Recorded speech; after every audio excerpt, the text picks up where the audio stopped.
আসসালামু আলাইকুম। আজ অনেকদিন পর আবার একটি নতুন মেহেদির ডিজাইন নিয়ে হাজির হলাম। কিন্তু তার আগে একটা মিষ্টি গল্প আপনাদের সাথে না বললেই নয়। এই যে খুদে ক্লায়েন্ট, একেবারে আমার মতো মেহেদি পাগল। বয়স মাত্র 5 বছর। কিন্তু মেহেদির প্রতি তার ভালোবাসা অসাধারণ। খাওয়া দাওয়া ঘুম সব ভুলে শুধু মেহেদি পড়তে চায়।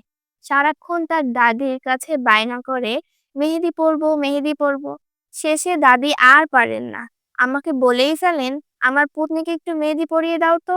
পিচ্চিটা অসম্ভব আদরে, তবে একটু একা থাকতে ভালোবাসে, কারণ তার মা বিদেশে থাকেন আর সে দেশে সবার আদরে বেড়ে উঠেছে। মা ছাড়া থাকার কষ্ট হয়তো সে বোঝে না, কিন্তু তার চোখের গভীরতায় সেটা ঠিকই ফুটে উঠেছে। এমনিতেই খুব চুপচাপ, কিন্তু মেহেদি পরার সময় একদম শান্ত থাকতে পারে না। প্রচুর নড়াচড়া করে, আবার নিজের ডিজাইন নিজেই বেছে নেয়। তার পছন্দ একেবারে ব্রাইডাল লুক, একদম ভারী গর্জিয়াস ডিজাইন চাই। আমাকে বলে, সুন্দর করে সাজিয়ে দাও। এই ডিজাইনটা আমি আগেও রিক্রিয়েট করেছি, আরো একটা ছোট বাবুর হাতে।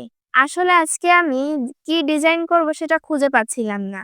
মাঝে মাঝে আমার এমনটা হয়, আপনাদের কি কারোর এমনটা হয়? তো যাই হোক, আমার কাছে মনে হয়েছে আমি গতবারে যে ডিজাইন করেছিলাম তার থেকে এবারের ডিজাইনটা আরো বেশি সুন্দর হয়েছে।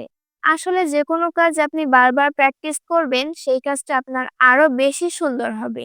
আমার ক্ষেত্রে আরো একটা ব্যাপার আমি লক্ষ্য করেছি যে, আমি যখন মানুষের হাতে ডিজাইন করি, মানুষের পছন্দ হলেও আমার ভিতর কিন্তু ভয় কাজ করে। আসলে তার পছন্দ হবে কিনা, আমার মন মানসিকতার সঙ্গে তার মন মানসিকতা মিলবে কিনা, এসব কিছুই আরকি।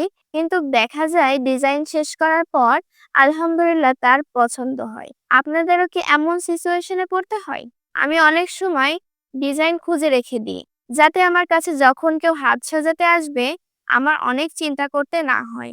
কিন্তু দেখা যায় আমি সব ডিজাইন গুলিয়ে খেয়ে ফেলি। তারপর আবার ধীরে ধীরে ট্রাই করি। ঈদের সময় তো মেহেদির সিজন। এই টাইমটা আমাদের সবারই কম বেশি ব্যস্ত থাকতে হয়। যারা আমরা মেহেদি আর্টিস্ট আছি, তো আমি প্রায় এই মাস জুড়েই মনে হয় যে সবাইকে মেহেদি দিয়ে দেওয়ার চেষ্টা করি।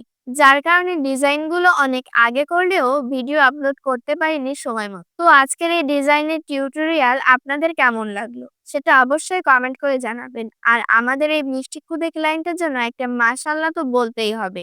আমার এমন আরো পিচি পিচি ক্লায়েন্ট আছে। ইনশাল্লাহ ভবিষ্যতে তাদের সাথে আপনাদের পরিচয় করিয়ে দেব। সবাই ভালো থাকবেন, সুস্থ থাকবেন। আল্লাহ হাফেজ।